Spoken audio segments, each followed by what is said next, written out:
अगर कहीं पे कोई इसको लीक आउट करेगा तो उसके खिलाफ सख्त से सख्त कार्रवाई होगी, ना ये कहीं कोर्ट्स पे एडमिट हो सकता है, ना कोई इनकम टैक्स विभाग के पास जाएगा, ना ईडी के पास, ना किसी एजेंसी के पास। Chief principal census officer Jammu Kashmir Amit Sharma ji ने आज बांडीपुरा में एक रिव्यू मीटिंग जो है मर्दमशुमारी 2027 के हवाले से यहाँ पे ली। सर, पहले आपको वेलकम करते हैं प्रोग्राम में। पहला सवाल रहेगा, जो इन्यूमरेटर्स लोगों के घर जाते हैं तो लोगों को ये कैसे पता चले कि ये वाकई ऑफिशियल इन्यूमरेटर्स है?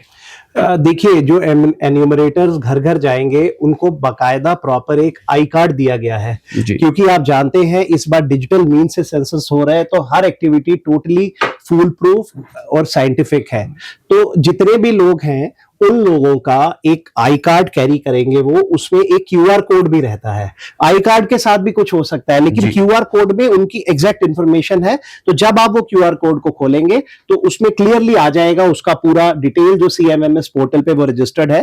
तो आप कंप्लीटली मुतमईन हो जाइए कि ये सेंसस विभाग से ही ऑफिशियल आए हैं जो आपका मर्दमशुमारी का डेटा लेना चाहते हैं, तभी उनको एंट्री दीजिए और आप पूरा सेटिस्फाई हो सकते हैं पूरा क्रॉस चेक करने के बाद कि ये सेंसस विभाग के ही अधिकारी हैं। तो कहीं पे हमें ये भी देखने को मिलता है कि लोग घबरा जाते हैं कि हमारी इंफॉर्मेशन जो है क्या ये लीक मत हो जाएगी अगर हमें ये इंफॉर्मेशन देनी होगी घर के हवाले से, फैसिलिटीज के हवाले से। नहीं, अच्छी बात है, क्योंकि बात वही चलती है कि जब इतनी बड़ी एक राष्ट्रीय स्तर पर एक्टिविटी की जाती है, एक कार्यक्रम चलाया जाता है, तो साथ साथ बहुत सी चीजें र्यूमर मिल्स चलती हैं, एक वो नेगेटिव वो क्या बोलते हैं, एक वर्जन या एक वो फैलाने की, एक प्रोपेगेंडा करने की कोशिश की जाती है।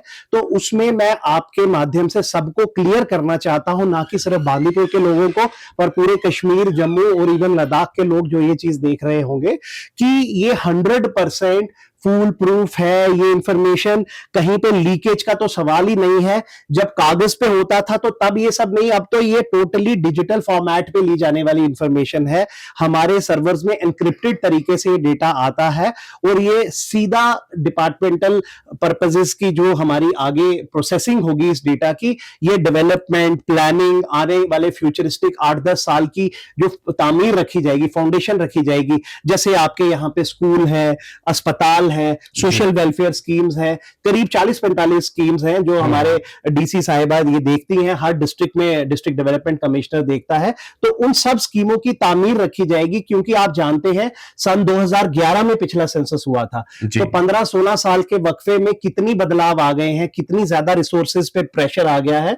तो ये अलबत्ता वो उन सबको आगे सप्लीमेंट करने के लिए सेंसस करवाया जाता है, और ये प्योरली सिर्फ डेवलपमेंटल पर्पसेस के लिए आने वाले समय की प्रगति और विकास की जो तामीर है, सिर्फ उसके लिए ये डेटा लिया जाता है। और साथ में section 15 of census act 1948 clearly बताती है कि ये नॉन एडमिसिबल और नॉन शेयरेबल डेटा है। अगर कहीं पे कोई इसको लीक आउट करेगा तो उसके खिलाफ सख्त से सख्त कार्रवाई होगी, ना ये कहीं कोर्ट्स पे एडमिट हो सकता है, ना कोई इनकम टैक्स विभाग के पास जाएगा, ना ईडी के पास, ना किसी एजेंसी के पास। हम 100% इस चीज को आपको गारंटी और एश्योरेंस देते हैं। तो सर, लोगों को क्या इंफॉर्मेशन इसमें देनी है और क्या नहीं देनी है? देखिए, इसमें बेसिक इंफॉर्मेशन है। इसमें क्या इंफॉर्मेशन है, जैसे मैं आपको एचएलओ के 33 सवाल बताऊंगा मिसाल के तौर पे। आपके घर में कैसी जमीन है, कैसा छत है, कैसा पानी का क्या कनेक्शन है, बिजली का कनेक्शन है, एलपीजी कनेक्शन है, घर में लैट्रिन की व्यवस्था है, फॉर दैट मैटर थोड़ी एमिनिटीज की बात कर ली जाए तो आपके यहाँ पे इंटरनेट कनेक्शन है कि नहीं, मोबाइल फोन है कि नहीं, गाड़ी है तो कितनी है, हाउस होल्ड के हेड का क्या नेम है और नंबर है और क्या डिटेल्स हैं। बस वो कुछ बेसिक है इंफॉर्मेशन। तो ये कुछ बेसिक 33 सवालात हैं। जब हमारा एन्यूमरेटर आएगा, सेंसस अधिकारी आपके घर में मर्दमशुमारी का डेटा लेने, केवल 33 सवाल है, ओनली 33 क्वेश्चंस, ना उससे एक सवाल ज्यादा का आपने आंसर देना है, ना कम का देना है। तो बिल्कुल सटीक जानकारी दीजिए और बिल्कुल सही आपको इंफॉर्मेशन देनी है। ये पहला मरला, फर्स्ट फेज है हाउस लिस्टिंग का। इसके बाद सेकंड फेज सबसे इंपॉर्टेंट है आबादी की इन्यूमरेशन का, पॉपुलेशन इन्यूमरेशन, जो सितंबर के महीने में 20 दिन चलेगा। क्योंकि ये सर अगर हम बात करें ये जो खासकर सेंसस है ये ऑनलाइन ही हो रहा है, मोबाइल फोन से ही हो रहा है, इसमें ये भी खतरा रहता है कि साइबर फ्रॉड जो है हमें देखने को मिलता है। तो साइबर फ्रॉड से बचने के लिए क्या कुछ जो है लोगों को करना होगा? यही तो हम बता रहे हैं, यही मेरे आपका आंसर था क्वेश्चन का कि 33 सवाल है, उन 33 सवालों के सिवाय कोई आपसे फालतू इंफॉर्मेशन पूछता है, कोई बोलता है कि आप अपनी पर्सनल डिटेल दीजिए, हम मर्दमशुमारी से बोल रहे हैं या महकमे से हैं या उधर से है, पहले तो आईडी चेक कीजिए जो घर आता है, और बाकी कोई फोन पे पूछता है, इंटरनेट पे आपसे, या कोई आजकल जैसे रील्स चलती हैं या जो भी सोशल मीडिया है, तो please don't entertain any unsolicited person और गिव एनी इंफॉर्मेशन। आपको केवल सेंसस अधिकारी को देनी है या सेल्फ एन्यूमरेशन में भरना है, जो अभी 17 से 31 मई के बीच हुआ था एचएलओ का, और आगे होगा पॉपुलेशन एन्यूमरेशन का जो सितंबर में है और फरवरी में प्लेन एरियाज में होगा।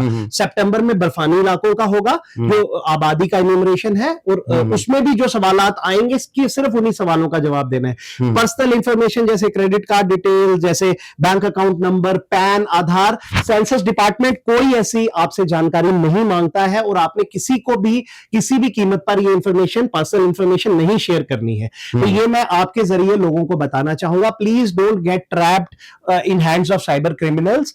आप उनको प्लीज एंटरटेन मत कीजिए। सिर्फ जो मर्दमशुमारी के अधिकारी हैं वो घर आएंगे, उनकी आईडी चेक करके सिर्फ 33 सवालों के जवाब दीजिए, और उसके बाद आपकी जो नेशन की तरफ ड्यूटी है, सटीक सही जानकारी दीजिए, एग्जैक्ट नंबर बताइए। गलत बताएंगे तो ये आपके आने वाले समय के लिए जो आपको बेनिफिट्स मिलने हैं, ये सब उन चीजों का नुकसान हो जाएगा। चलिए सर, अपना वक्त देने के लिए आपका बहुत बहुत शुक्रिया। ये हमारे साथ chief principal census officer Amit Sharma ji साहब जो है बात कर रही थी।